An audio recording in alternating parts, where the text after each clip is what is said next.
very talented young people who have decided to follow. Then another year it starts again. Well, this is different. We should definitely be talking to those wonderful people. Once again, we urge you to share the feed on Facebook.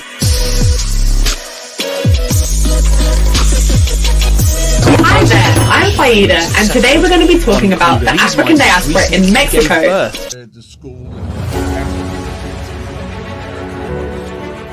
Whether UK likes it or not, I have to leave this country. I became a member and a chief of the Vice Lord all in one day. All these guys, winds are out of the north at Midway Airport. His father.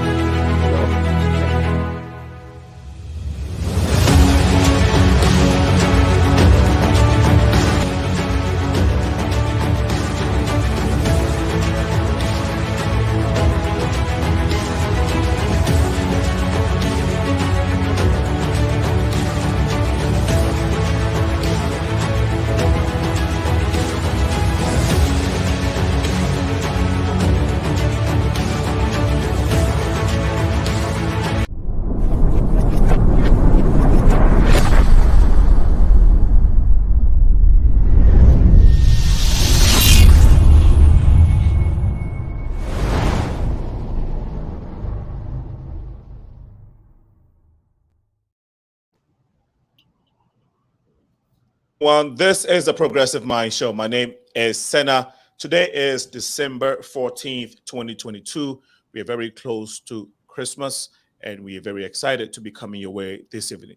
Pardon us for the slight late start in the show. We'll be talking to our guests in a little bit. Before that, we'll go to Captain Mike, take his segment.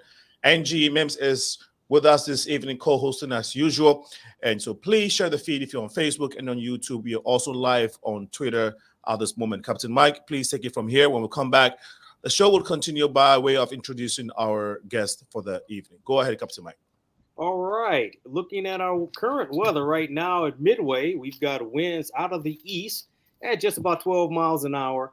Cloudy skies and some off and on light rain. Let's look at the schedule, look at the forecast for the rest of the week.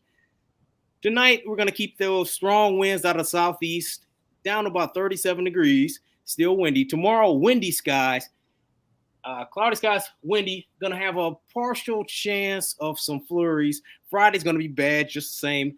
Winds are going to be out of the west, but we're not going to have the same forecast for snow. Any snow, so we're gonna be dry Saturday, Sunday, Monday. Tuesday is gonna be cold, but there's a chance of some flurries. And Wednesday, cold, but it looks like it's gonna be dry. So we're gonna have winds out of the west pretty much all week. Cloudy skies, not gonna see much sun, and cold, not too great. Looking at sports today, France defeated Morocco in the World Cup 2-0. The Knicks are gonna play the Bulls tonight at 6:30. So if you get a chance, check out the Knicks and the Bulls. Going to the health and fitness report. Well, let's talk about cold and flu remedies that actually work. This is from blackdoctor.org.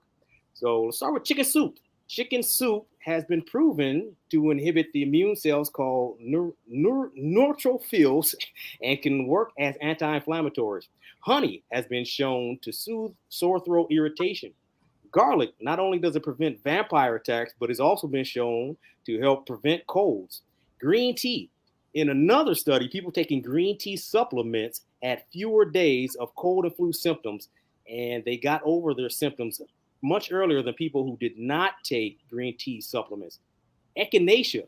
Studies have also shown that echinacea reduces the odds of colds by up to 58% and decreases the duration of colds by nearly a day and a half. Finally, elderberry. It's also been shown that people who took elderberry were likely to have or resolution in their symptoms within just a few days of catching a cold. So keep this in mind. Go to blackdoctor.org, look for cold and flu remedies that work. And with that, Sina, we're going to go back to you. Thank you, as usual, Captain Mike. We really appreciate the updates. We will go straight because of time. Captain Mike, we wanted to ask you a few more questions, but I know we run out of time. So once again, thank you so much. Enjoy the rest of the evening. God willing, we'll see you next week. Protect you. Okay. that being said, we want to go straight to our guest. The discussion for this evening looks like we're having a little delay in our network today, but pardon us. The discussion for this evening is the role of men in community building. But we want to get the perspective from Black men. And so if you're a Black man, whether you're an African, Caribbean, we're all Black people. And so we would encourage you to chime in into this conversation. It's very, very important. We know men already lead in families, but how about our roles as leaders in our communities? How crucial is that? What are our challenges? What are our challenges? And what opportunities are out there for other men who have not yet taken initiative to lead? So please help make this conversation a very important one. And so without much ado, I'd like to go to our guest. First of all, Angie, how are you doing this evening? I'm doing well. I am very excited because I don't know if I can contain it. I don't know if I can. All of these brothers are. When I tell you, I'm gonna let them do their part, but I'm excited. No, definitely. When you told me about them, I have been in anticipation scenes, especially. We told me about TORRES, told me about Lieutenant Daniel, and then ABEL Mohammed. So I'm also looking forward to learning a lot. So Angie, thank you so much. But let's start with the top and we'll come all the way down.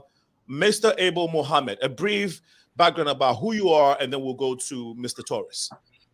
Thank you, dear brother and brothers and sister and those who are watching. I'm Student Minister ABEL Mohammed, the representative to the Latin American and Spanish-speaking community for the Honorable Minister Louis Farrakhan in the Nation of Islam. And I'm based here out of Chicago, Illinois, where I'm blessed to serve out of our headquarters mosque, which is our national center, Mosque Mariam. And I've had the pleasure of working with Angie and Brother Robert Torres as well for several years now, way before COVID and everything, when things were a little bit more normal.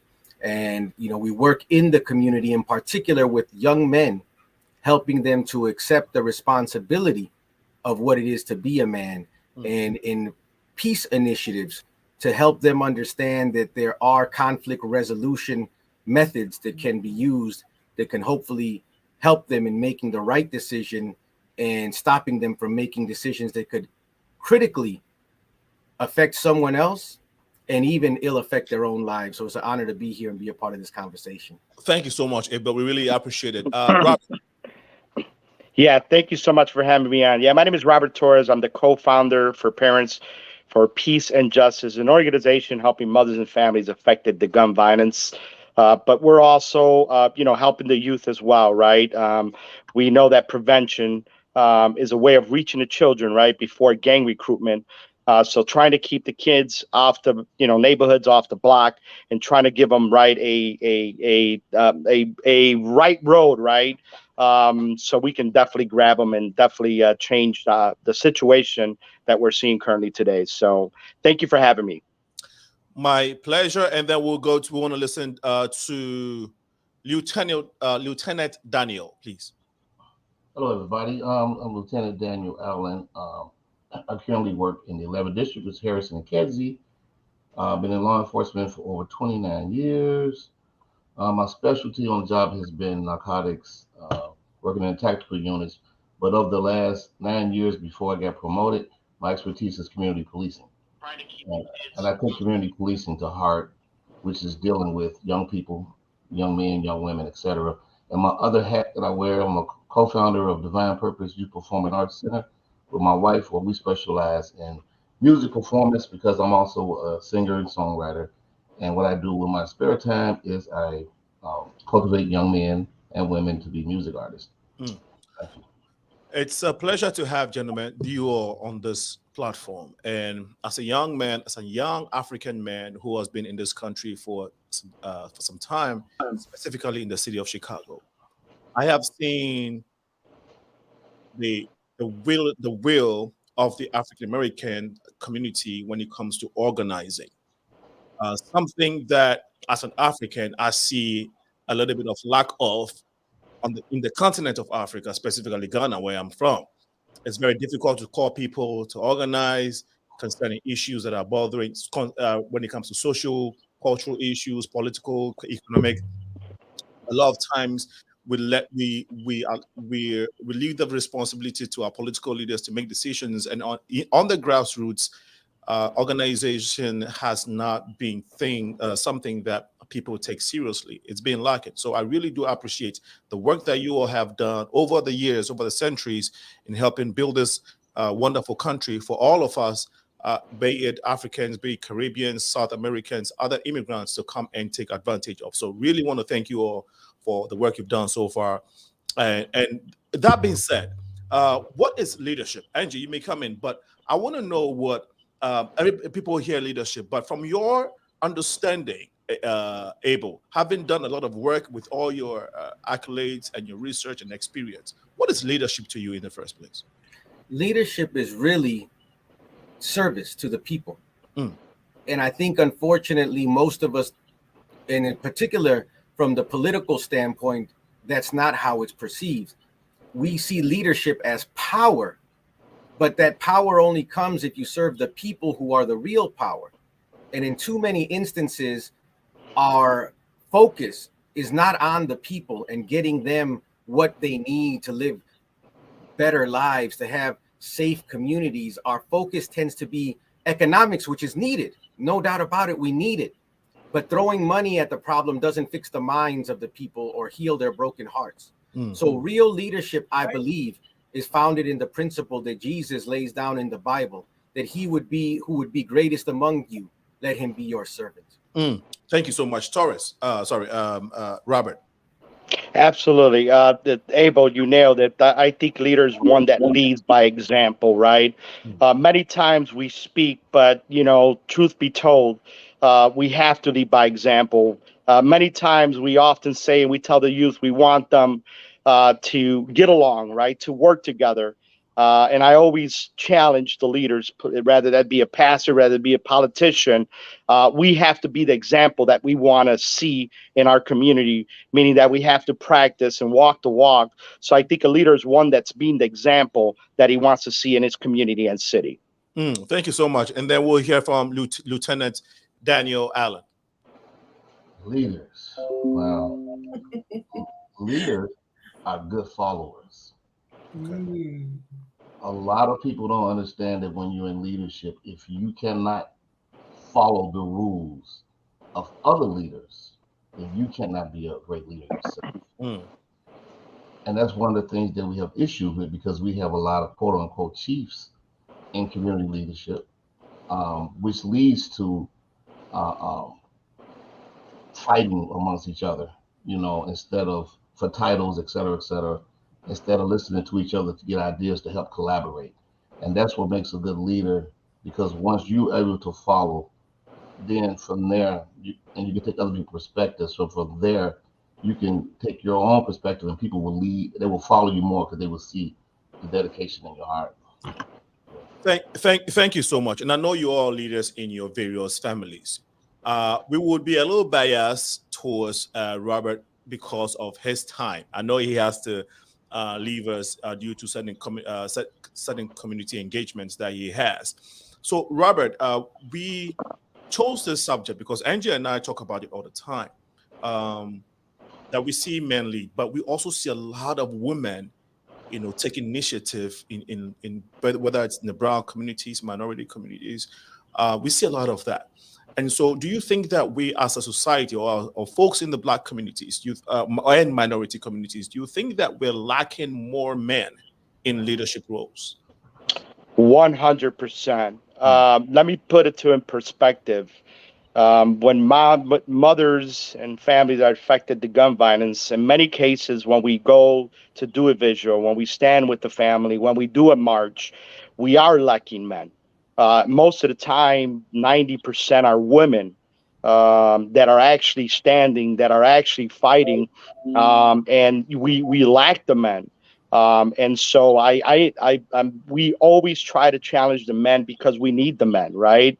I always use this analogy that was used as an example. It's almost being at a stadium, right? And yelling, right? When a woman yells, it's a high pitch. When a man yells, it's a strong roar. So there is power behind a man. we need more men. We need more men in our streets. We need them to be that example that our children are looking for. And furthermore, to be that mentor, to hold these young men's hands and guide them. So we are lacking that. But Abel is a prime example of many men, and I'm sure also the detective that's on here as well, that we need a lot more Abels and brothers like us that are willing to stand in the community and stand with the hurting community. It's really needed. And I know Angie may have a question for you, but before she comes in, I would like you to give us a little historical context when it comes to men who have led and contributed so much to the society that we live in, specifically bringing it home Chicago. Is that a question for me? I'm sorry. Yes, please. I'm sorry. Can you say the question again? I'm sorry. Just help give us a brief historical context of how some men who have led and brought changes in minority communities, specifically here in Chicago. Absolutely. I mean, there's many examples that I can give, in terms of one specific gentleman that I'll share is like, Angel Lopez, which is a former NFL player, that grew up in a community. This young man, that grew up in a community now is giving back in a community and furthermore has been working with me and trying to bring other men into the community to help with the current issue that we have. Right. So it's brothers like him that have made it, right? And I think that's what happens often is that we make it and we leave the community and we forget about the community rather than coming back and giving back to the community. Thank you so much. Angie, before you come in, I have a last follow-up question.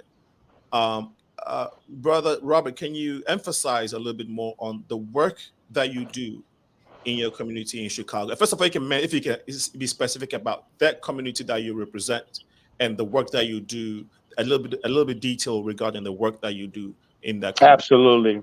So we're working from Humboldt Park to Belmont Cragen community, which is the northwest side of Chicago. So what we do is assist families that have been affected by gun violence, which means that if there's somebody that's been shot or killed, we usually get the calls and we assist the moms, right, not only with a visual to stand with them and support, fighting for the justice, right, but also with the support that they need, which is why I have to get off at 6:30 because we have a support group for these mothers and families that have been affected by gun violence. So the support is absolutely needed. This trauma that these moms and families have just continues to stay around and linger around. And that's why it is important for us to assist them, to stand with them, get them the professional help that they need with counseling and support. But furthermore, we knew that we needed to do more, right?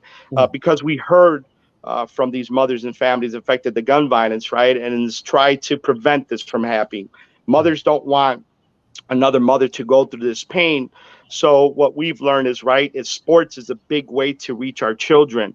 So we've implemented the sports programs. And that's why I think Angel Lopez, I've mentioned him before, was one that was able to help me to bring NFL players, right, former NFL players and sports programs in our community, which has not been done, but was done with the relationship that we've built. So from helping, supporting, from counseling and therapy to even sports program, these are all things that we've continued to do and support families. And also, we also do retreats where we take families outside of the city of Chicago to spend a weekend with them, to reminding them, right, that self-care is so important, but to have workshops, to love upon them, and to let them know that they're not alone.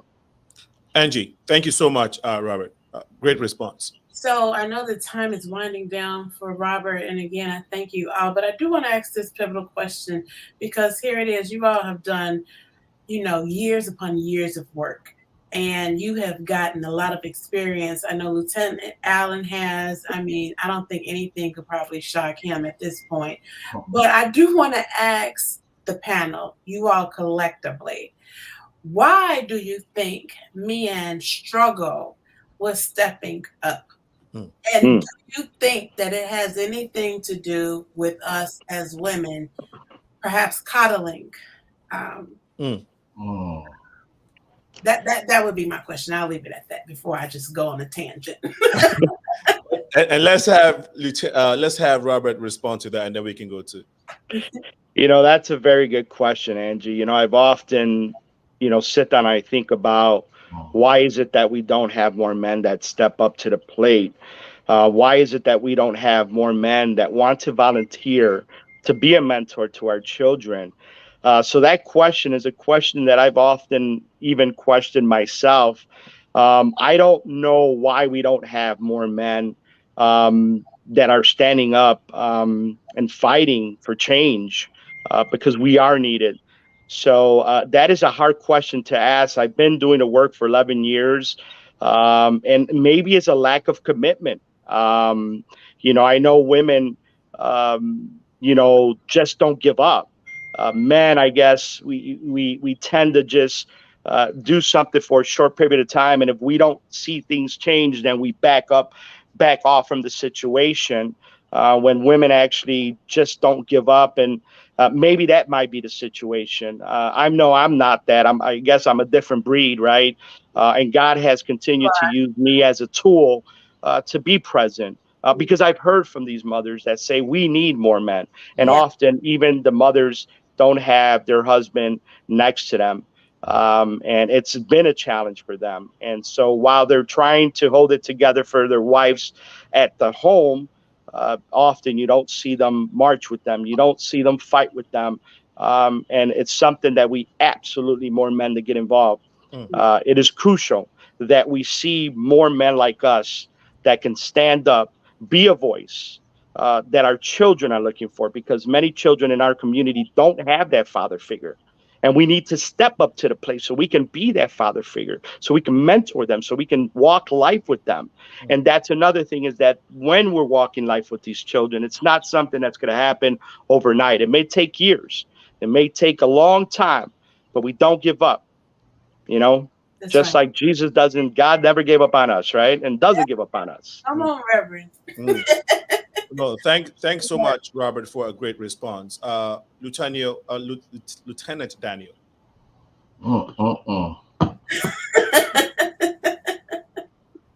I'll say this: being a youth leader for so many years, me and my wife, what hurts my heart is that most of the events that we have, when we have field trips and we had our concerts and stuff like that, I see the ladies, the mothers, and the grandmothers come, but I don't see the men for years. There's a disconnect with our men in general. I think as the police, I think it's more so a generational thing.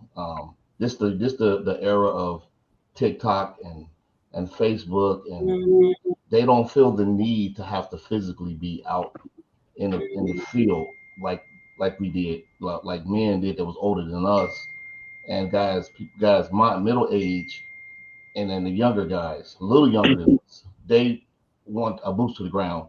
It's this microwave society that we're in, dealing with, like I said, the social media thing that has a lot to do with. They're like, we don't have to come physically go out. I could just tweet it, So I think that has a lot to do with it, and just the power system, the problem systematically of men not stepping up, taking care of their families. Not taking care of their families, they're not going to do nothing to take care of the community. That's right. That's right. That's right. And I think that's where the issue is. How do we get guys to be more in tune with their families is the $1 million question. So, yeah. Right. And I'm glad you said that. Brother Muhammad? I think that the problem is a spiritual one with the men who have been destroyed because they've been disconnected from God. The Holy Quran says to us that it's the nature of the man to be the maintainer and protector of his family and community. Well, those two things, if those are two attributes of a man, then there's not a lot of men in the community, not because they don't want to be, not because they weren't innately given that nature by God, but that nature hasn't been developed or fed. The educational system has failed the male. Yes. The religious system has failed the male. The economic and society absolutely is pitted against the male, and black and brown men in particular. So if the man is to be the head of family, then the issue is what is in the man's head that is supposed to guide the family and the community. The issue is an issue of knowledge. The man doesn't know who he is. He doesn't know that he's supposed to be the maintainer and protector. And so since he doesn't know that, even once he becomes aware of it, he's frustrated because his nature tells him he has the ability to do this, but he doesn't have the knowledge to make it a reality. So we turn in on ourselves. And that's a lot of what we see in the community, unfortunately, today, is males, but not men, because man is made by God. The male is just physiological. And I think it's up to us who are in particular, me and Brother Robert have talked about this many times over the years. If we as men who profess faith, pastors and believers in churches and mosques and synagogues, if we can't come together, then what kind of example are we setting for the young brothers in the community? If we stay divided because, oh, this one calls themselves Muslim, that one calls themselves Christian, and I can't work with them. Well, how do we tell them that they shouldn't gangbang and we're spiritually gangbanging? Yeah. Gang banging, religion gang banging with one another. It doesn't make sense. And we this table, just us beginning the conversation, can begin the healing process, because all of us have to be at the table, because as Brother Robert mentioned in the beginning, it's really another type of epidemic and pandemic that is happening with the violence in the community. And it's not one church that's going to fix it. It's not one methodology. It's not one organization, but all of us have to be involved, because all of us are affected by it. Yes. Oh. Wow. That was very deep. Thank you so much, Brother Abel, for sharing those deep thoughts. I think that you really touched a lot of very important points. So I hope that men are out there listening. Definitely, after this, we're going to be cutting this piece. We're going to be all the information you've shared. We're going to be cutting pieces of it and putting it on social media, because we need to have our men understand and hear some of these things that you're sharing. I know Robert needs to go, so Robert, you may want to chime in on what Abel just spoke about, or Brother Daniel, or probably your last words before you leave.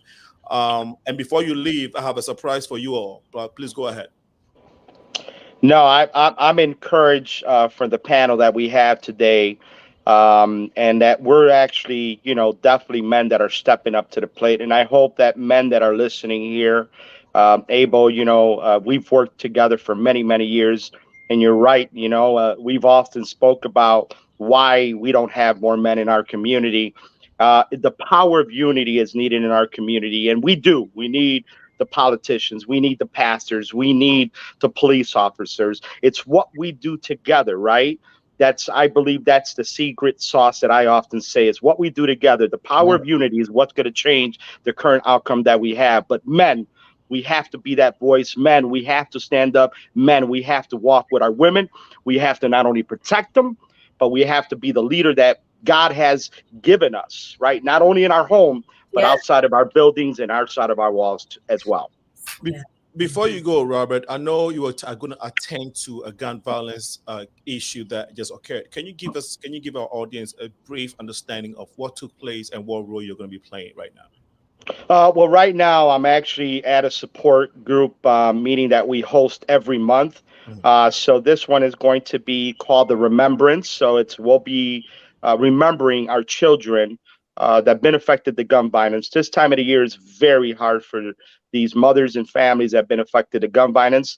So we never forget our children. We never forget our loved ones. And so today this is going to be a remembrance of our children during these hard holidays. We don't have these children at our table, so we're here to support them. We're here to stand with them, and give them their space that they absolutely need. So that's what we're doing tonight. And I'm in the office, and these mothers and families are already arriving.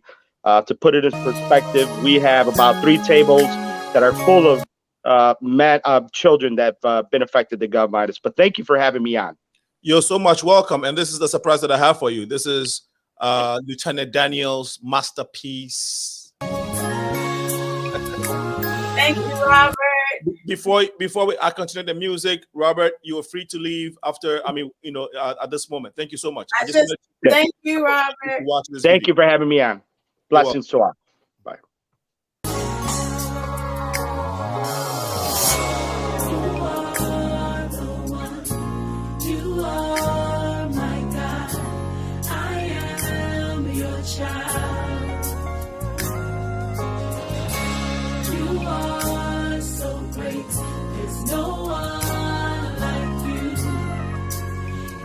my darkest night. Feel like no one has my back. Really need to change. There you are. Thought I was about to lose my mind.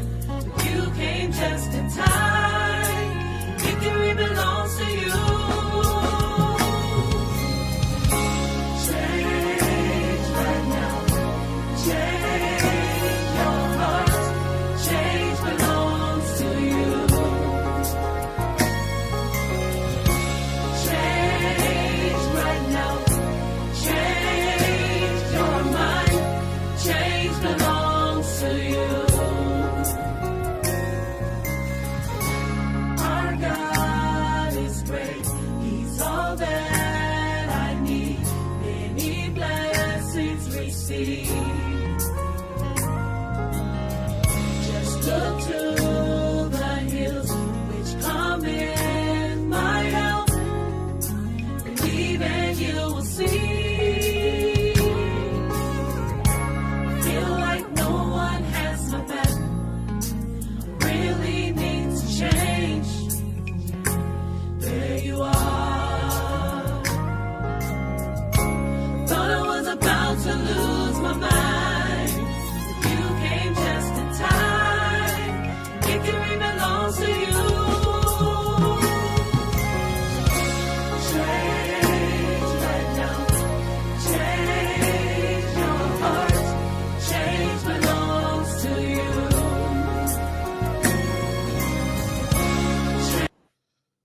Now, I wanted to take a pause. So, Lieutenant Daniel can tell us a little bit about this video. Please go ahead, Daniel. Okay, the thing behind the video is the song "Change Belongs to You." So, this song was given to me by God because most men and women in the community, I guess, by me seeing so much mental health, me seeing so many people who say I just can't do it, seeing so much suicide, bothered my soul. That in the middle of the night, God gave me this song. And what the message I'm trying to relate to people is that change belongs to you. You are the one that can make the change. Don't let nobody tell you that you cannot change. That power of change belongs to you. You have that strength. And so in the video, basically, it's showing two young men. One young man is in the street selling narcotics. Another young man lost his job, and they both given up. But they're both hearing the voice of God is bothering them. So what they decide to do is like, I can't take this no more. So they're hearing the music at the church. The guy on the street selling narcotics, he's hearing the music at the street. The other guy that lost his job, he has a background in Christ, and it's just bothering them. And both of them says, forget this. Let's just go to church and try to see God, to seek help. And when they get to church and they see the praise team singing about change belongs to you, it just gives them validation on the fact that they can change their lives. Thank you so much for that background. Angie, what do you think of that clip? I mean, I think it's wonderful. Change is inevitable. You decide if it's a good change or a bad change. And so I think it's essential to have played that because, you know, isn't that what we in essence want all together? Yes. We want a positive change. We want to be able to actually have men step up and be the providers and the protectors that we need them to be. But I also have found that we can't do any of this until we find our purpose. And I think that that's one of the things that our men today may struggle with. Particularly in the streets. You know, I work on the west side of Chicago, so I see so much on a regular basis. And so this song epitomizes, you know, what needs to take place. A change needs to take place. Who can help you with that change? God above. Is this your first album, Daniel? No, I wrote many songs. I've never really done an album per se. I've done quite a few singles. Singles, right. And this was the latest single that I've done. Okay. So yeah.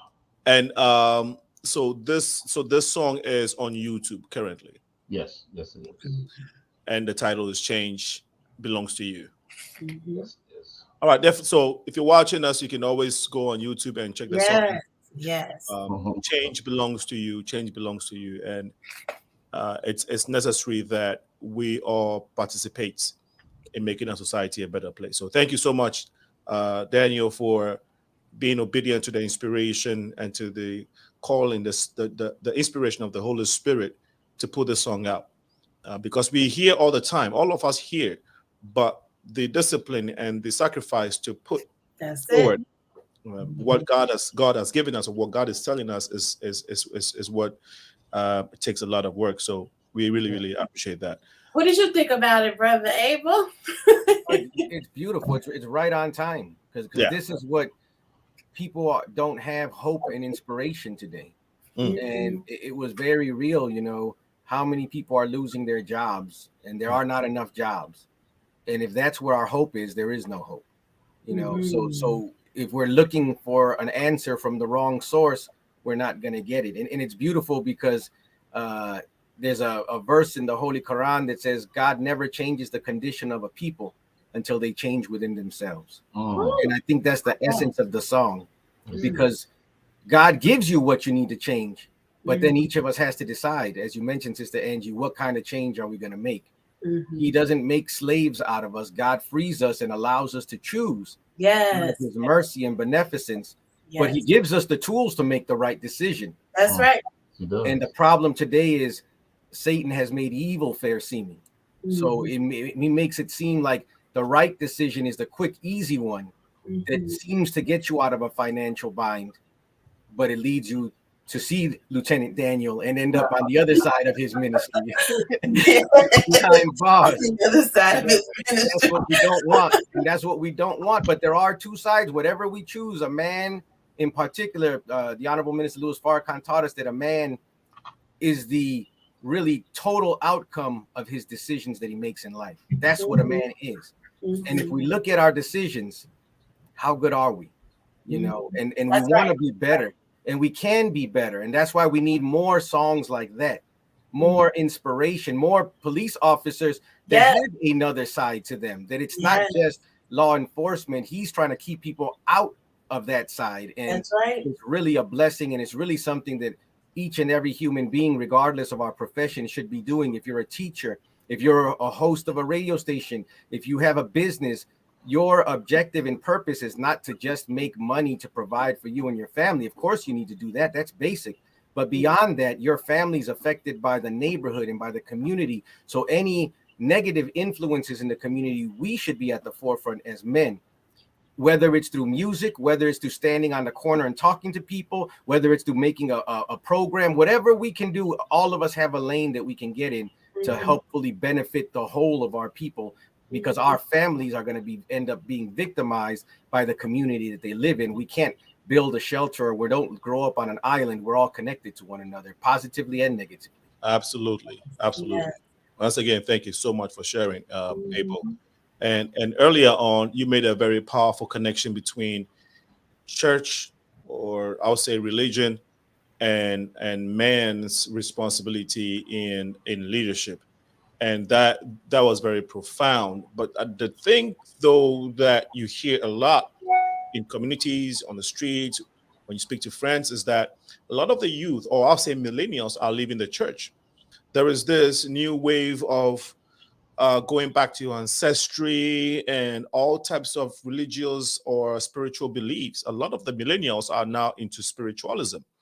Now, so how can we reconcile that? How can we let people understand that from what you just said, Christ, the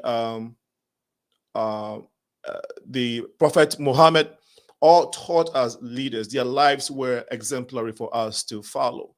Do you think that church leaders or religious leaders need to do a lot more teaching when it comes to leadership? Because you don't hear a lot of that. It's probably the reason why the youth are leaving the church. The millennials are leaving the church. I don't have the answers, but do you think that maybe religious leaders need to focus a lot more on teaching of men taking leadership roles, just like you brilliantly articulated? You know, brother, I've been blessed that I just this Sunday finished a 4-week, for 4 Sundays in a row. I was invited to a Christian church to teach their sermon for 4 weeks in Pilsen, in the Mexican community here. And it's all black and brown, mostly young men under 30 years old that come. But they come because we don't call it church. We were calling it Sunday sessions because many of these young people had experienced what they called church hurt, where they saw the hypocrisy of a pastor who would preach one thing from the pulpit, but then they'd see them mistreating the grandmother or the waitress at a restaurant, and it didn't equate with them. And this generation, they're going to spirituality because they're really, and rightfully so, they've been disappointed by the leadership within the religious institutions because we're asking them to do what we say, but we're not setting the example. And what they want today, this is not a generation that you can tell, do what I say, not what I do. They will only follow you if you're authentic, meaning not that we're perfect. None of us are perfect, but if they see you striving, they'll follow you. They'll listen to you. They're looking for somebody in particular. As young males, they want somebody that they can trust. They're looking for the chink in the armor. They're looking for the frailty. But if we can be strong and real men and show them, no, I'm not perfect. Let me connect you to the perfect one through Christ, through the prophets, to God himself. They'll go with us. They'll walk with us. And I've been blessed twice now, 2 times. I did 4-week stints in March. And now I just finished at this same church. And these young brothers and some sisters that are there, but it's mostly men, probably about 60-70% men, which is very unusual. They're coming at 10:30 on a Sunday morning after being up partying all night. And they're coming to hear a spiritual word, but they don't want dogma. They don't want to just be preached to. They want to be taught, and they want to be able to be given tools that allow them to fix and address their problems. A lot of them come from broken homes where they have bad relationships with their mother and their father. So can you imagine how broken a human being is when they're not connected properly to the 2 physical sources of their life? Yeah. And so this is what we have the responsibility of now, but it's written in the scriptures, that when we know the Christ, if you know that one, the Messiah, then he comes to mend the brokenhearted. He comes to heal and bring together that which was divided. So that's something that we should be able to do, but we can't do it in a dogmatic or narrow way where we're just simply trying to shepherd them into a church entity. No, we have to really be the church and have the church in us and learn to plant it in them so that it can grow in them. And they may not call themselves at first Christian or Muslim, but they'll start to live by the principles. And eventually, as they mature, they'll find their way to the truth if we are being truthful with them. I just love that. Oh my, right, Senator, right? Right. Yeah. I wanted to ask Lieutenant Allen a question too, but I would be so remiss if I didn't acknowledge the ladies in your lives. So I believe it's Sister Ayana Muhammad. That is Brother Abel Muhammad's wife. And so I want to say, a cheery hello to you. And thank you so much for, letting us borrow your husband and get some of this good spiritual food. And then I also want to acknowledge Lady Victoria Allen. She's definitely a cheerleader for Lieutenant Allen. And so I just wanted to acknowledge the women in your households. So, but to that point that you were making about being taught and not preached at, Lieutenant Allen, you are, like I said, Lieutenant Allen and he's been a tremendous support in years past, whether it was through the school or through the church.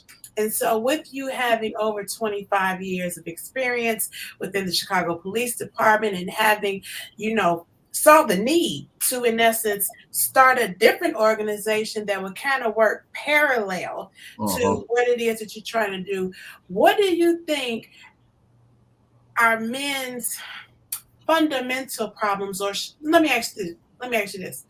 Why do you think after so many arrests, after so many pep talks, that men are struggling to get on the right path? I know Brother Abel Muhammad addressed it, but I want to hear your perspective from a police perspective. Money, money, money. Money.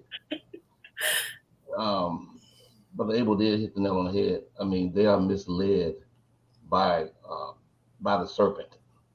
The serpent is guiding them to make money the way that they should not make money, the easy money. So, you know, these young men are in an environment that they can't take themselves out of that environment. So that's why it is so important for us to be male, us leaders, to try to talk to these young men. That program that Mr. Abel was talking about, I would love to visit that program. That's awesome. Yeah. I gotta give kudos to Pastor Phil Jackson at the Firehouse. He has a similar program. He does some amazing things. He reaches young men by being very, very transparent, and I think that's the key. I think it's just the system, the criminal justice system. It allows young men to get out of jail. I tell you that because we are arresting repeat offenders. So, and there are a million. By me being a community, before I made lieutenant, I was the community sergeant for 9 years in the 11th district. And I personally used to put on job fairs, resource fairs, and I know a lot of other people that did put on job fairs and resource fairs. So we will bring the jobs and we'll bring the resources to the areas that had the highest violence, what had the highest amount of loitering at, and they was like not interested. A lot of them were not interested. I know people say we could just reach one, but that's not good enough for me. I want to reach more than one. But I remember one day we did a event. We took a block back. I leave that block nameless, but we took that block back. It was saturated with narcotics selling. And one of the young men came up to me and said, "Y'all out here trying to make us take jobs. We don't want no jobs." They asked my commander at the time, how much did he make? He told them how much he made. And they told him, I make what you make in he said like in 2 weeks. So the attraction of the fast cash, these music videos, all of this negative attention that they receive on social media, and at the end of the day, it comes down to the men. They're not there to guide them. So it's like a combination of things. Yeah. Wow. Thank you. Thank you so much, Lieutenant Daniel, Abel, Mr. Abel Mohammed. We will take a short break. When we come back, this very important conversation will continue. The role of men in building our communities, and we're taking the perspectives from these brilliant Black men. And so we encourage that you keep sharing the feed if you're watching us on Facebook, YouTube, or on Twitter. When we come back, the conversation will continue. But please remember that we need you to share this feed so that we can continue healing our communities together. We shall be right back after this short break.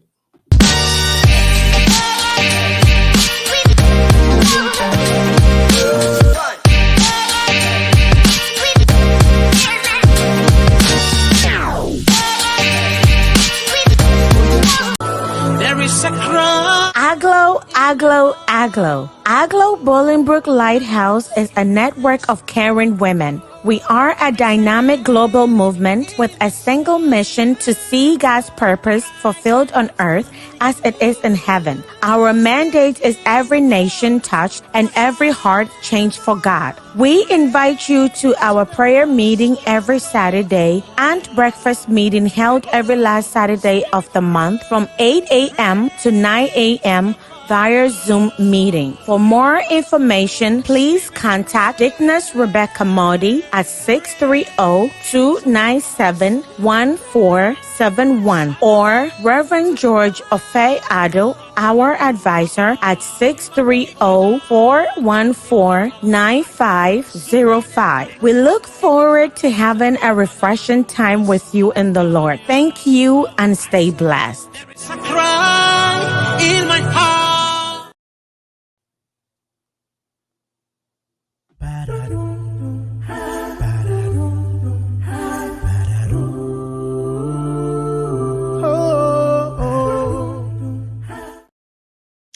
Welcome back to the Progressive Mind Show. My name is Alinko, and I'm being co-hosted this evening by my brilliant queen, Angie Mims. And we are talking to this great gentleman in the person of Mr. Abel Mohammed and Lieutenant Daniel Allen. Earlier, we had Mr. Robert Torres, who also contributed immensely to the show, but he had to attend to community duties.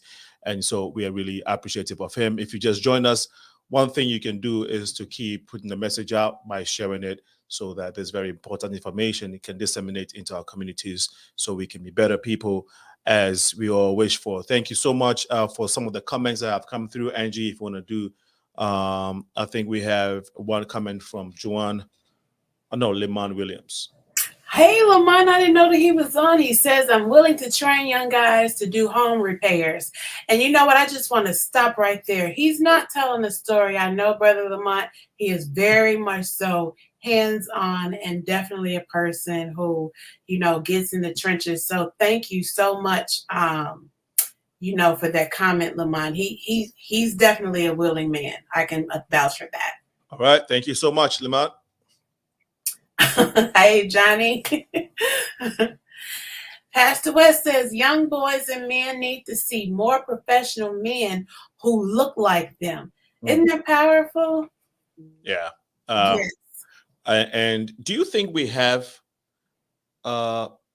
Abel Mohammed and Lieutenant Daniel? Do you think we have a lot of these exemplary leaders or men that these young men need to see and follow? Before that, I'm sorry, I just have a comment that I wanted Angie to read, but I didn't want to forget the question. That's why I put it out there. So I'll have Angie read this comment and then we'll come back to it. So John Williams says again, we have to stop judging them. I have so many questions right now, but go ahead, Senna. No, I just wanted to, because of the question, the gentleman, I think because of the previous comment, I just wanted to see if they have something to say with regards to us, the Black people, having enough leaders to look up to. Mm-hmm. I think, unfortunately, there's a lot of people that are a spotlight on them, but that doesn't make them leaders. Okay. And I think that's where the problem is. We have a lot of celebrities, famous people, right? But fame does not make one a leader. And I think that's where we get into trouble, where we start looking to our rappers who have leadership qualities, no doubt. But if your focus is your music and not your people, you're not their leader. And I think that's where we've gotten into very murky waters in recent years, because now with the whole, social media cancel culture, if you say something that it can be a soundbite taken and manipulated a certain way, now you'll have a whole community saying that you should be canceled, that you shouldn't be, your voice shouldn't be heard, even if you are striving to do something good for the community, because there are other groups whose interest is not the good of our community. There's an organization, it's a Black-owned store in that same church I was telling you all about. When you walk into this church in the Mexican community, you walk into a pop-up store owned by a Black man.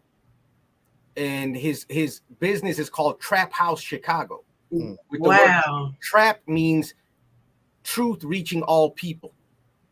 And what he does is he's an artist and he's an educator, and he puts shirts with messages on them. So the front of the shirt says crime pays. And then on the back, he lists all of the agencies that benefit whenever our people commit crimes and go to jail. Wow. So he's very much about making people think and pricking the conscience, but he does it in a way that the young people connect with. And I'm saying that to say that there has to be absolutely a tangible component to what we do. Right. See, that's leadership. Not just having an idea, but putting your money where your mouth is, going out on the front line, being with the people like Brother Lieutenant Daniel is doing through his ministry with his wife as well. He's not just saying, well, I'll just wait for you here, and when you get arrested, then I'll help you. We have to be proactive. We have to be on the offensive now, our young people. And the problem is there are figureheads. And when you get arrested, I'm sorry. It looks like we have a caller on the line. Okay. Caller, please turn down the device you're watching the show on down. Okay, please go ahead. That was me. Oh yeah, I was just saying that I think that's the problem is we have people who are famous, but they're not real leaders of the community. What I'm trying to say to you, I don't Mr. think Abel, this please can hold be on 1 fixed. second. Caller, can you tell us your name and where you're calling from? My name is Pupa. I'm calling from Bolingbroke. Okay. What I'm trying to say to you, I don't think this can be fixed. I don't think so. You don't think that we can encourage more black men to take leadership roles in our communities? No, I don't think we can be fixed because now why? When you watch it, what I'm trying to say to you, when you watch it, little kids having kids, and they didn't grow up here to have kids and say, let me brainwash my kid to make him a better person in this planet. But what I'm trying to say to you, before we will do that, I think we have to find a way to people who are having kids and they grow up and having kids, and then the kids also, they don't give them good education because education starts from home. So because of that, I don't think this is going to be fair. We're going to keep on talking about this for a long time, and it's going to be more chaos coming up. So, that's the way I feel. Okay, so you don't have any hope at all? Oh, no, there's no optimism. Okay, that's fine. Can you hold on? I would want Brother Abel to respond to you. Brother, I could see why, because if you look at the statistics, I would agree with you. But there's another factor that we have to always weigh in, and where is God in this equation? Does God see the condition of a people? Yes. If we believe that Moses came to a people that had been enslaved for 4 centuries, and God heard their moaning and their groaning, and he stepped in and affected a change. If he could do that for those people some almost 4,000 plus years ago, if he could send a messenger 1,400 years ago to Arabia, to the Arabs who were burying their girl children, that's how in a terrible condition they were. They were tribes fighting and killing one another.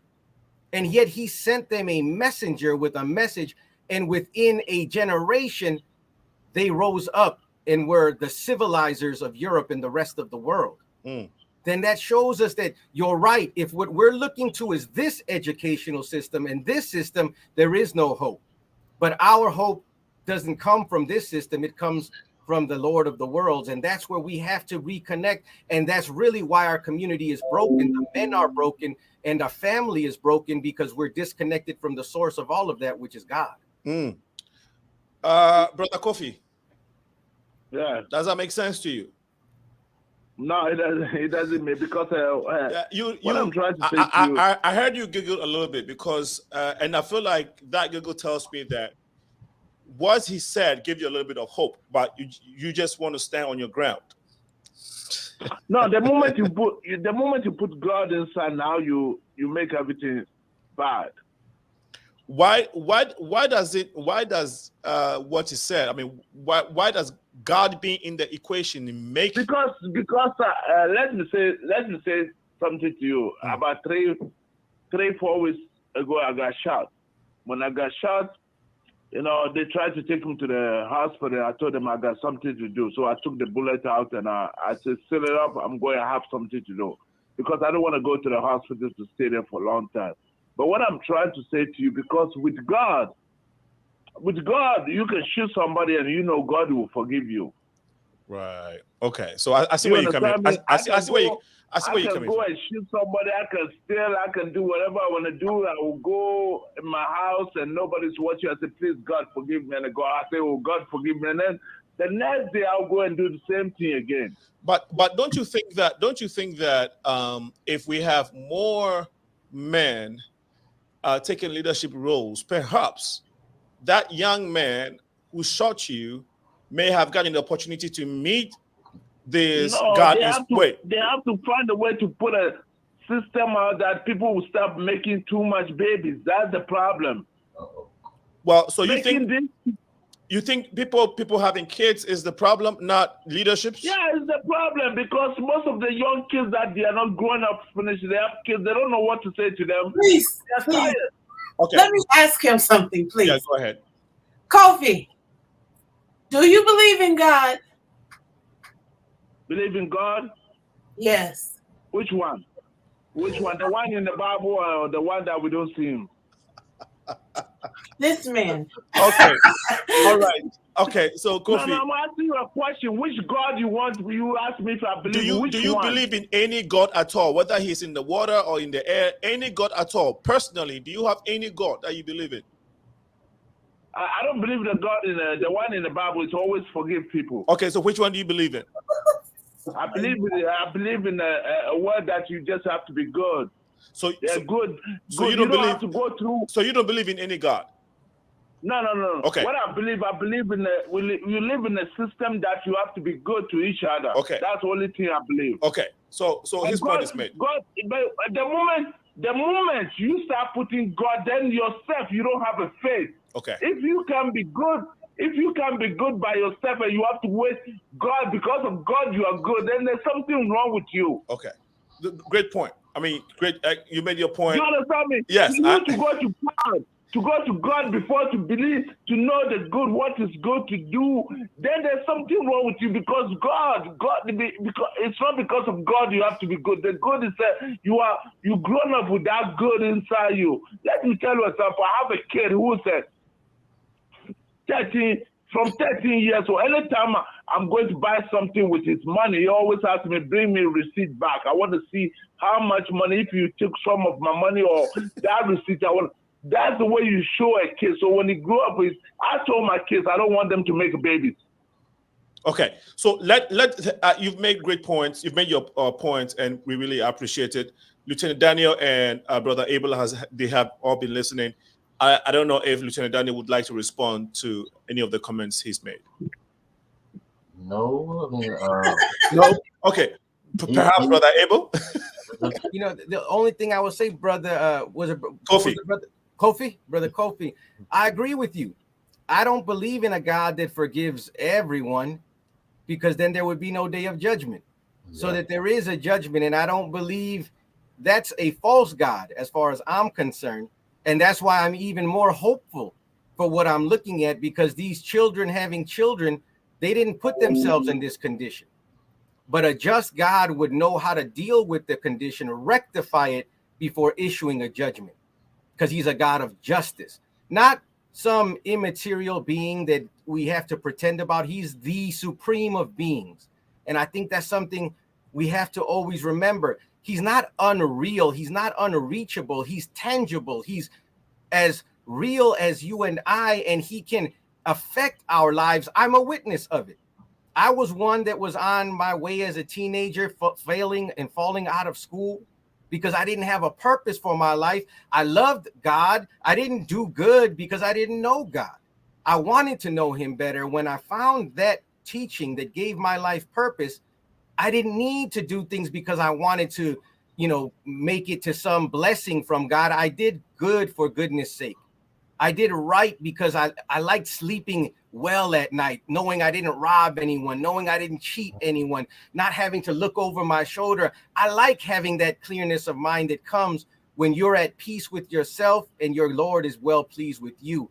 And I think we're saying the same thing, just from two different perspectives. As I mentioned earlier, the Quran says that Allah never changes. God never changes the condition of a people till they change themselves. So it's not that we're doing this because God is going to change it, but God will give us what we need to bring about what is in our hearts, especially when what is in our hearts is to do good to others. The Honorable Elijah Muhammad taught us that the best religion is not Christianity or Islam, but it's to do unto others as you would want done unto you. Okay. Kofi, I am sure that this has given you a glimpse of hope. Yeah, but I understand. I understand exactly what he means. But what I'm trying to say to him, the Allah and God, the moment you start raising a kid and you don't show him what good means, and you always gonna tell the kid that let's go to a church or let's go to the mosque before you learn how to be good. That's a problem, because your mind, you have to find a way to bring the full development of that mind, to know that mind know that if I'm going this path, problem gonna happen. Yeah. But when you try to introduce God, say because of God you're gonna get to that point, then there's something wrong gonna come. Because if the kid don't understand that God, if you teach him from home, that don't go this way, go this way, go this way. My phone is dying, man. I'll talk to you guys. I'll listen to you guys on but I think you and him are making the same point. So thank you so much. Okay, and we really appreciate you for calling, Kofi. He is a regular caller into the show, and he has his opinions, and they're very interesting. But great points, Kofi. We really appreciate it. For all of you who have sent in your comments, we also do appreciate you a lot. This one came from Lemont Williams. Angie. The Bible says what we see and what we hear get in our spirit. Absolutely. Yes. John Williams says there is only one God.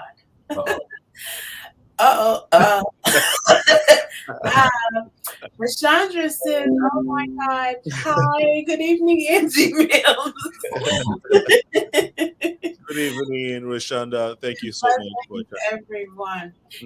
But it's good though. We may laugh and giggle here and there, but it is good to listen because you need to hear what the argument is. And just because someone doesn't agree with you does not mean that their point is not necessarily valid. Some people are just very passionate. Some people have had clearly different life experience. Clearly you can hear Kofi has an accent.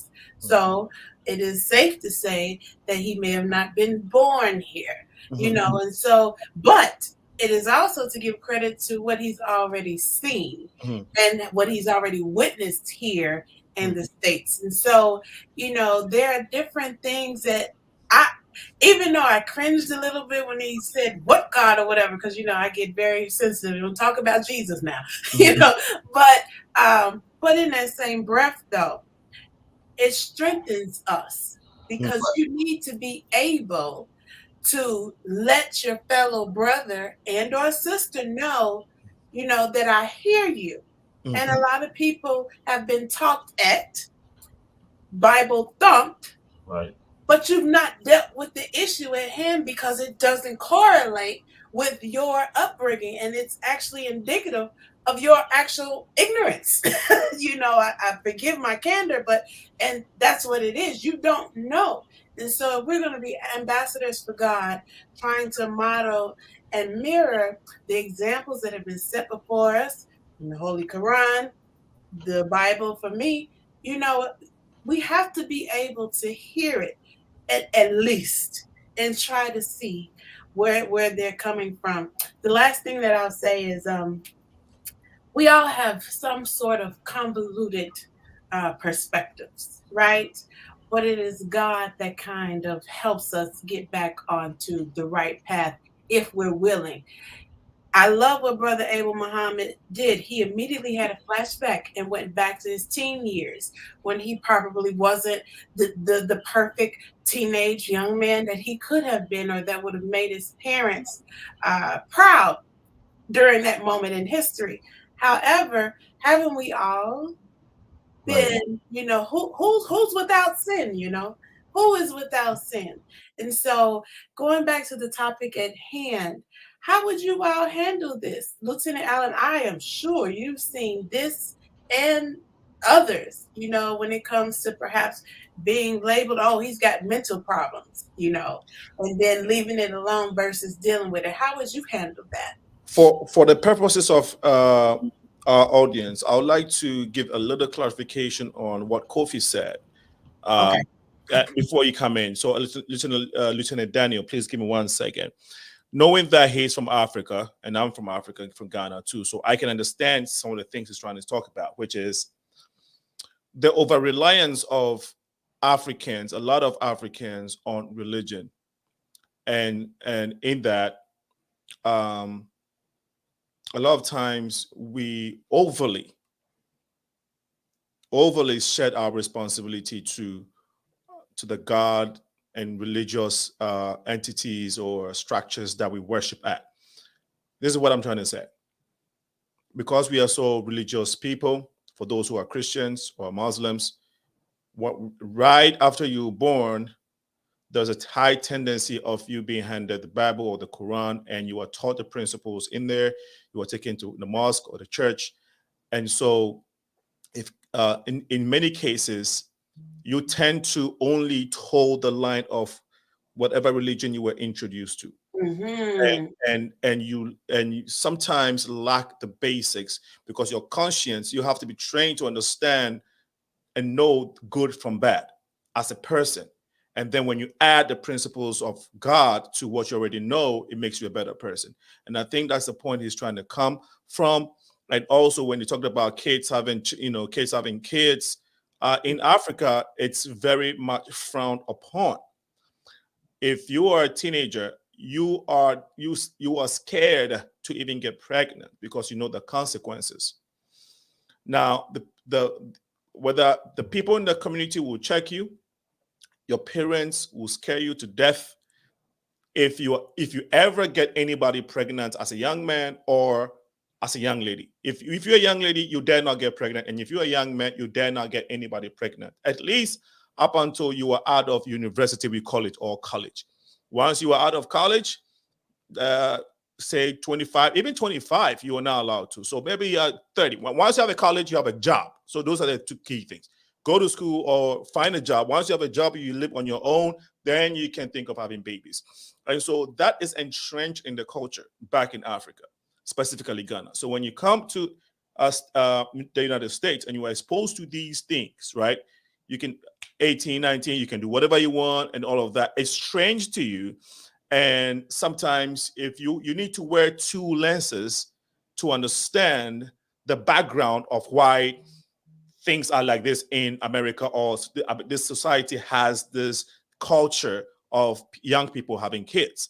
And so that is where he is coming from. And I feel like, yes, lack of leadership, lack of Black men, leading in the family, in the communities, perhaps contributes to a lot of teenage pregnancies, or maybe a lot of some of this having children out of wedlock that we have in society. Nobody's blaming anybody, but there are root causes to some of these things that we are seeing. And I believe that the lack of Black men playing leadership roles or taking leadership initiatives in minority communities, whether Black or brown, is one of the reasons why we're having these challenges. But Lieutenant Daniel, you can go ahead. And please feel free to comment on what I just said, Brother Abel, after Lieutenant Daniel. You're on mute. Absolutely. When I thought about it, I was going to actually talk to the gentleman, because what I thought about was segueing back to the topic of the role of man in the community. So religion, and I get his point, and I understand what we're saying here, is that we don't want to like pound religion in people's head. So like some of these young people, like as I patrol, or it was when I was a community sergeant, and we did what we would call pop-ups in the community, where we would bring resources to the community. And sometimes we have a speaker and we'll play gospel music. And I've had young people tell me they would yell profanity to cut that off. They don't want to hear that S.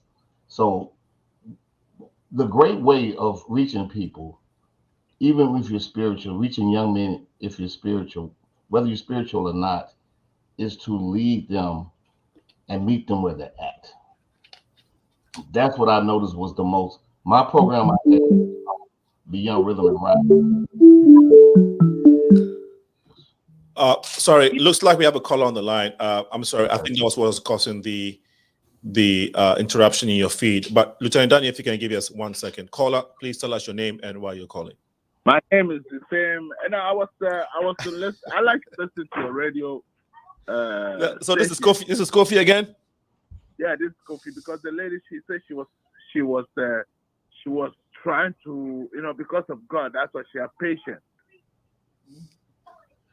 And I was watching her, and she said because of God, that's why she keep a cool down. But what I'm trying to say to you guys, maybe you guys don't understand it. God don't make you mad or make you soft. You learn those things from home. Okay. You don't learn it from God. Okay. You don't say because of God, so I'm a little bit calm. You don't say because of God, I'm a little bit high. Those things, you show kids how to grow up that way. Okay. All right. Do you understand? We understand. You show a kid there's a threat coming. If there's something going to happen, a kid already knows that let me pull back. Okay. Let me go for it. When somebody hits you, how you respond back. You show that God don't make you. The moment God start making you that way, that means you don't even believe in God.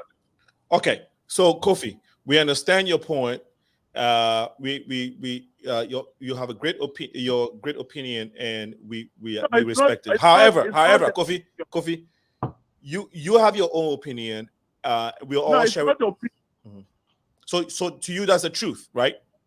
No, that's because why God can make you mad or make you happy. Okay, good. Good. So everybody has their truth too. So we appreciate your truth, and we do respect it. No, but I just want her to understand. So God is the one who make her do those things, or she do it from her own will. Well, okay, she'll respond to that, but we so that we can get the guest to also respond to what you said. We would like to we'd like to hear from her. So just thank you for ringing in and reiterating your point. Maybe I can learn something from her. I just want to know if God make you go up or go down, or you do it from your own mind. You know that this is wrong. I can't go there, or somebody's talking this is me. Let me pull back and find a way to talk to the person so the person can come down. Okay, so you wanted to respond, Kofi. You wanted to respond. Okay, go ahead, Angie. She's listening. She's going to respond to you. Angie, I think you're on mute. His question was, does God make me go up or does God make me down? Basically, that's what I heard him say. Right, exactly. But what he's trying to say is the things you do, are they influenced by the guidance of the Holy Spirit, or you do them by your own volition and with your own consciousness? As a person who has been hung from windows with knives across my neck, as a person who has survived rape, let me explain something to you. Nothing but God could have gotten me out of those situations. How I grew up, yes, I was introduced to God, but much like my brother ABEL Muhammad, I wasn't always God crazy. And I grew up in the church and despised being there all the time. So during my straying, if you will, it cost me a lot. I'll leave my past where it is. However, it wasn't until I had lost my way, when I didn't necessarily have the support that I thought that I had, when I was homeless, carless, jobless, with a son who was a high-risk pregnancy, that I realized that nobody could help me that moment. That is my experience. And please believe me, at that time, I wasn't reading the Bible or the Quran or the Torah or any other religious book. All I had was a cry for God to intervene. So when you ask the pivotal question, does God make me go up or down? Does the Holy Spirit influence my decisions? By all means. My mind is too finite to figure out all the things of the world, particularly during that stage in my life. So I can say without question that yes, God does determine the ups and the downs. Nevertheless, it is up to me to want to learn his way, figure out the world system, as you mentioned before, and navigate through life so that I can be an example to my son. So it is not the over-reliance of religion as much as it is a personal relationship that I grew to have with God. See, the thing about God is, I believe someone mentioned earlier, he doesn't force you. You have your own volition. You have your own right. He doesn't make you say, huh, you will submit to me. He gives you that choice. Nobody can make you do anything at all. But if you decide, I've seen enough, there is no God. I've witnessed enough, there is no God, then you're entitled to that. But as for me, in my situations, I wanted help, and I almost told God, if you're real, come and see about me. That's it. Thank you. Caller Kofi, I hope that responds to the question that you asked. Yeah, I know what she's just saying. I'm sorry about what she went through. But what I'm trying to say to you, Kofi, because we have to move to the next question and get Kofi, respectfully, she had shared her story and responded to the question that you asked, right? And to follow up to say what you're trying to tell her again is, I feel will be for now. I would encourage you to hold on to it. I'm not trying to tell her. I'm not trying to. I would encourage you to hold on to it. We'll take the next call, and then maybe if you want to ask Abel another question, or maybe ask Daniel. No, I'm not asking question. I'm not asking a question. But what I'm trying to say to you, I said, when you have a Kofi, I really want you to respect the lady's comments she made. And Kofi, let me land. Kofi, let me land. Okay, please. If you want to say something outside the conversation or the question or with her response, that's fine. You have been on the same subject for some time. We have listened to you. She has responded. Our guest has also responded. I really want you to respect our guest and not necessarily poke another question to what she has already responded to. If what you're going to say is in connection to what has already been responded to, I will respectfully say, let's hold on to that. Maybe next week when we come back, we can continue. If not, we will respectfully ask that we end that subject right now and then go back to our guest. Would that be fair? Please. Okay? Thank you so much, and I really appreciate it. Now, let's go to Brother Abel and Lieutenant Daniel.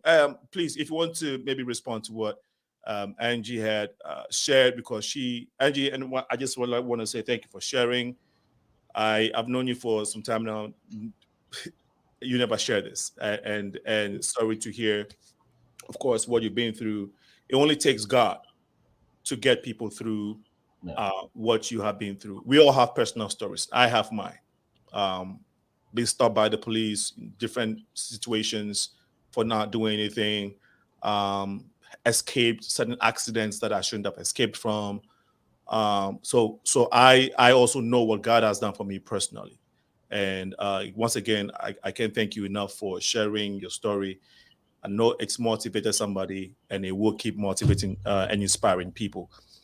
Brother Abel, Lieutenant Daniel, if you want to respond to it, please go ahead. Yeah, I'll jump in on what I was trying to say briefly. I'm on. You hear me? Yeah. Okay. What I was trying to say briefly was that even if your context is spirituality, a good leader, a good male leader, brings young men to them without necessarily being a Bible thumper, as Angie was saying.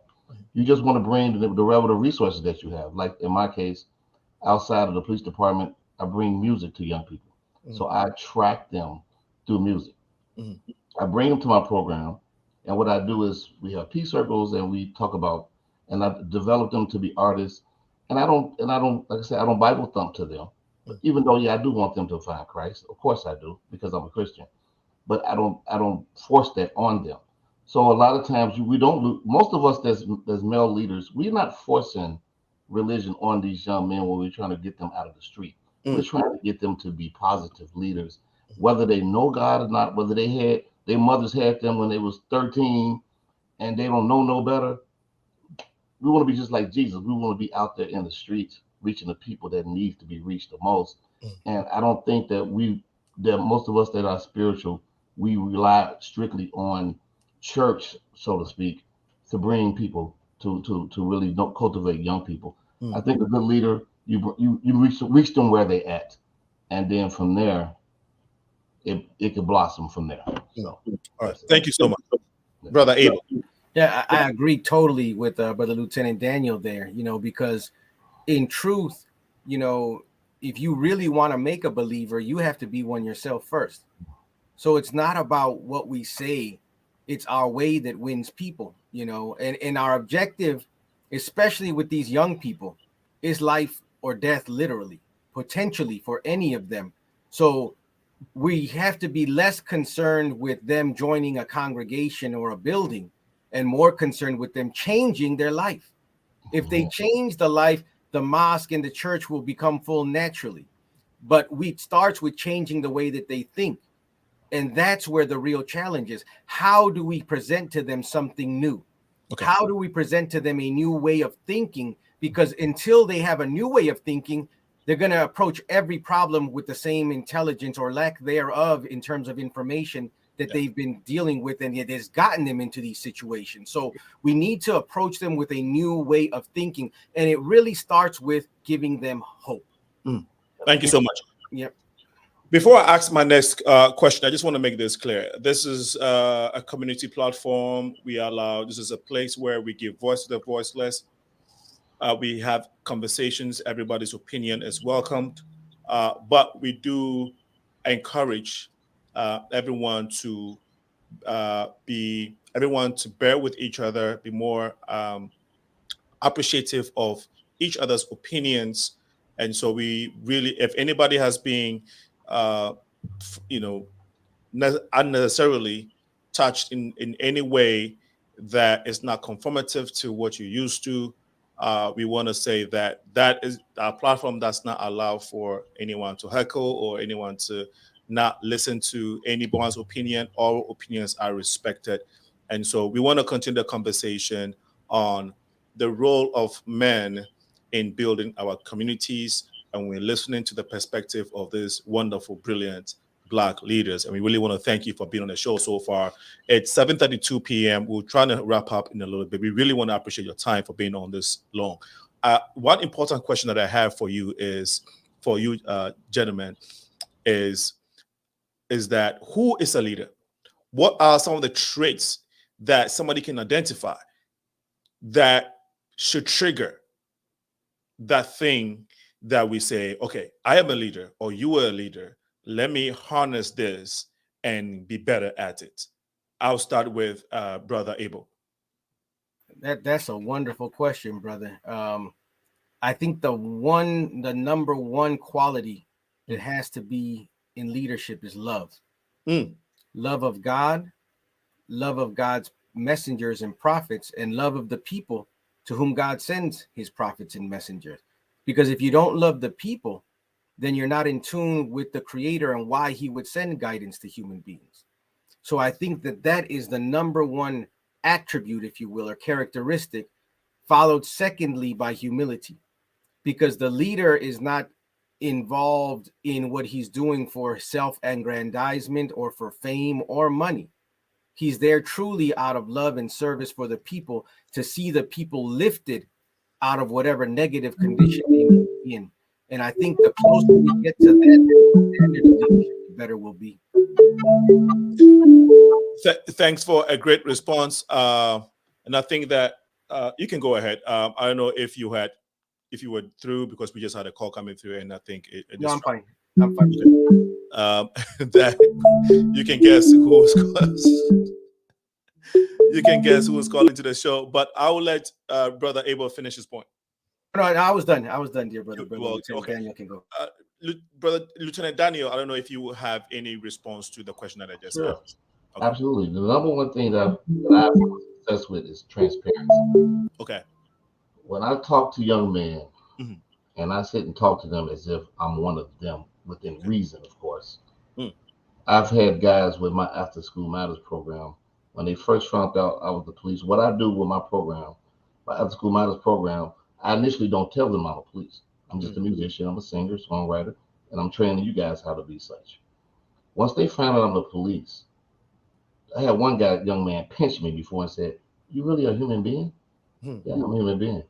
You know, so being transparent and getting on their level, so to speak, they see that, oh my God, I've had young men now who are in their 20s who've told me I'm now a leader of my own program because I learned from you how to relate to young people by being transparent, talking about your issues that you may have had, even your current struggles. You know, you can share some of your current struggles and say, hey, but I'm working on it. God is working on me. But in the meantime, I need you to get back on that piano. You know what I mean? So that's it. Thank you for your response. I really appreciate it. Angie, I don't know if you have a follow-up comment or question, but I have I liked what Lieutenant Allen just said. He didn't, start blaring, over the loud horn that I'm the police and I've been working this community. He just, if they ask, I'm assuming you just responded with, I'm a singer. And I think that's the other part that goes with leadership is to be humble.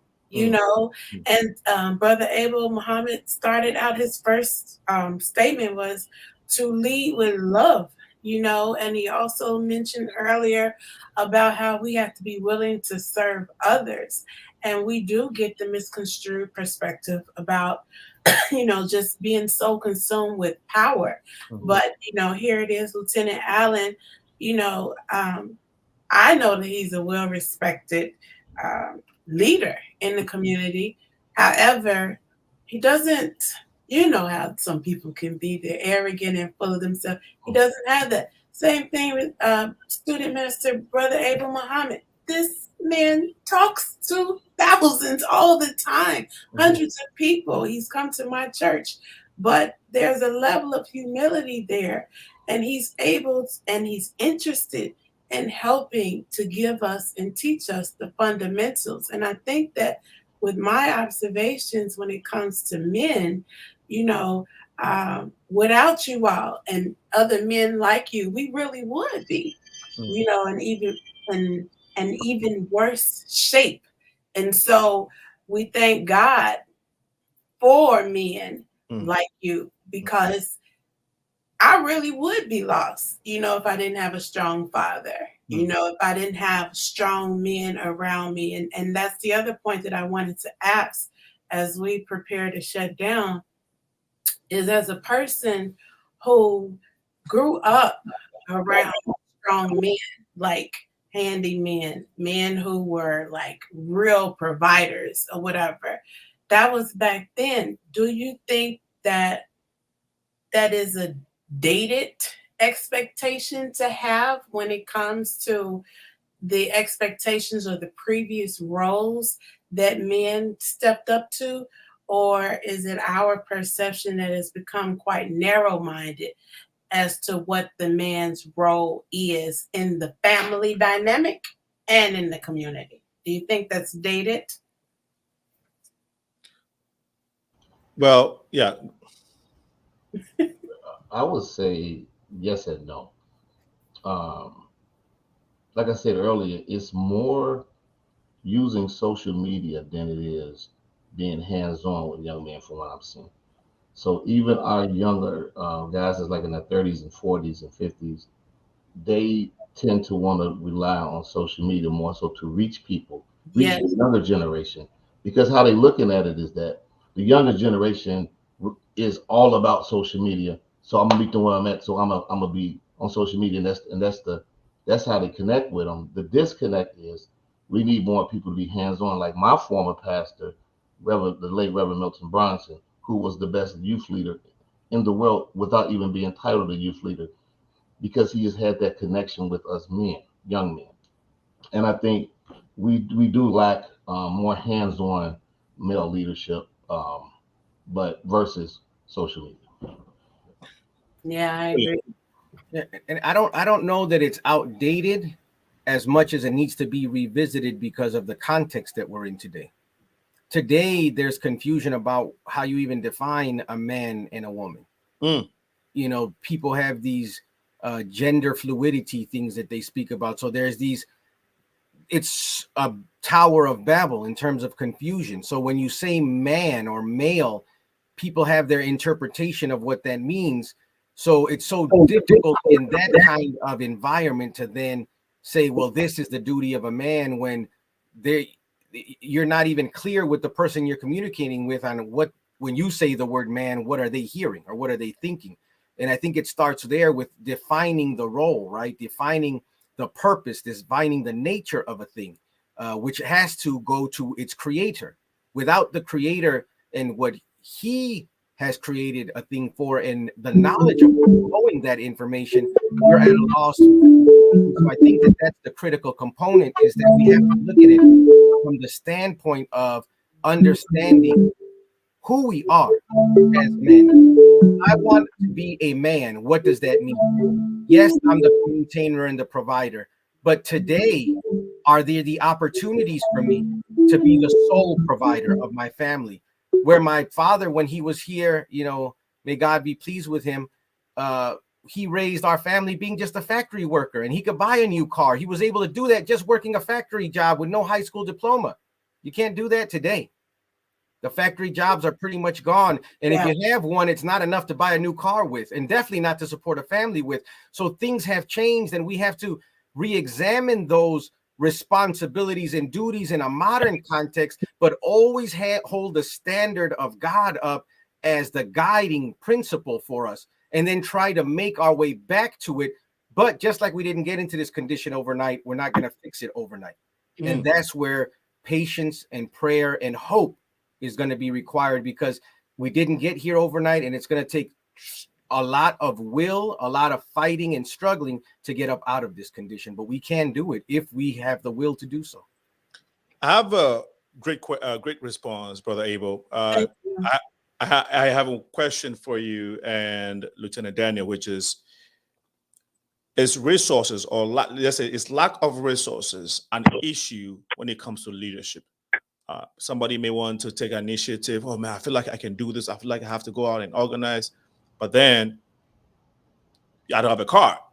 You know, so all these excuses, right? But we have a caller, and please tell us your name and where you're calling from. Hello. Hello, is this Kofi? Yeah, this is the same Kofi. I keep on listening to you guys. Okay, so Kofi, if I hope it's a different question to the this time. No. It's I just want you guys all to wish that I'm the devil, and I want you guys to catch me and what I'm saying. You understand me? I just want you guys all to wish like I'm the devil. So you're playing a devil's advocate. Yeah. I'm the devil. So you guys have to find a way to convince me and see that God is the one that's doing all these things. Well. If you play the devil's advocate, or if you want to claim the devil, we can't convince you. I don't know. I don't think the devil is no, because God is always powerful than the devil. But we're not God, so we can play his role. No, because now you guys are. Okay, so let's continue with the conversation. Can you go ahead and it's a unique day today, so please bear with us, Brother Abel. If please go ahead and respond to us, a question that I asked earlier. Well, could you restate it one more time there, because it was kind of cut off? Yes, lack of resources. It's lack of resources. Lack of resources. Yes. Absolutely. That's a reality. That is a reality, because everything we need and want in particularly in a capitalist society, you're going to have to pay for it.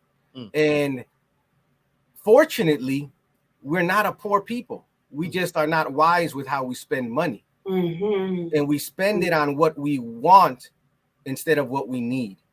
And that again goes to knowledge. We have to change the culture of our people.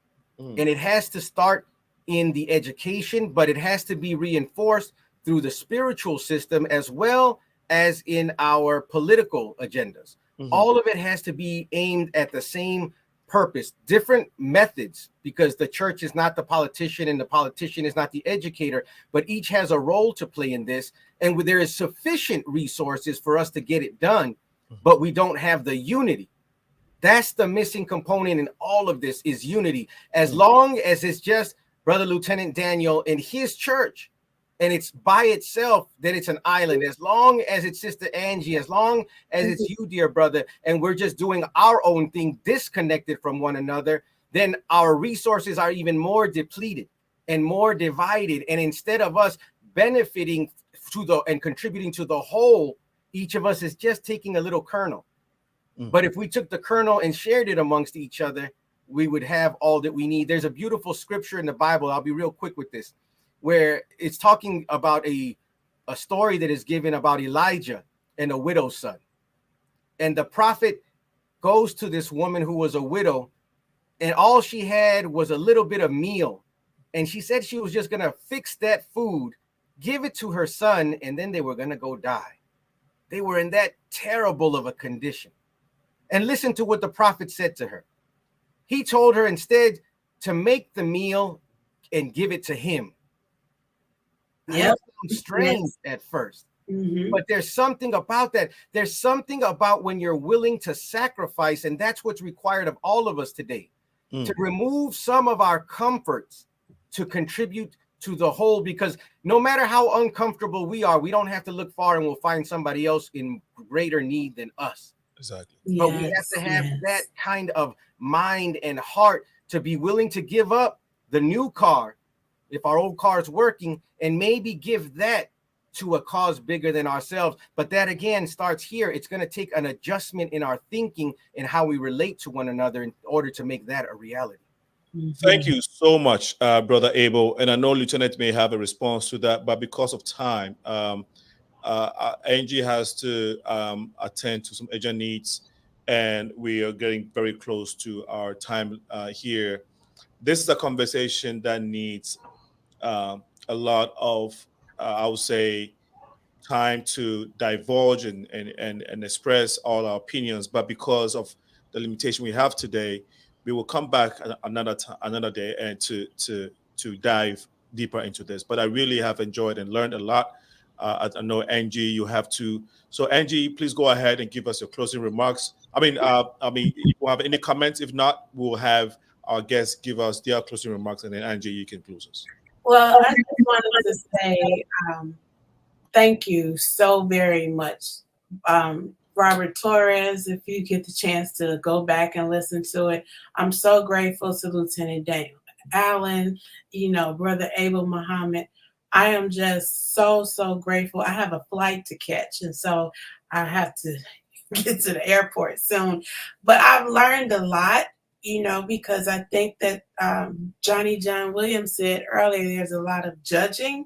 And so sometimes, when Brother Muhammad was talking about, there is now in an age where, basically you have to be politically correct, and, the fluidity when it comes to a male or a transgender or, all of these different adjectives and pronouns to describe people.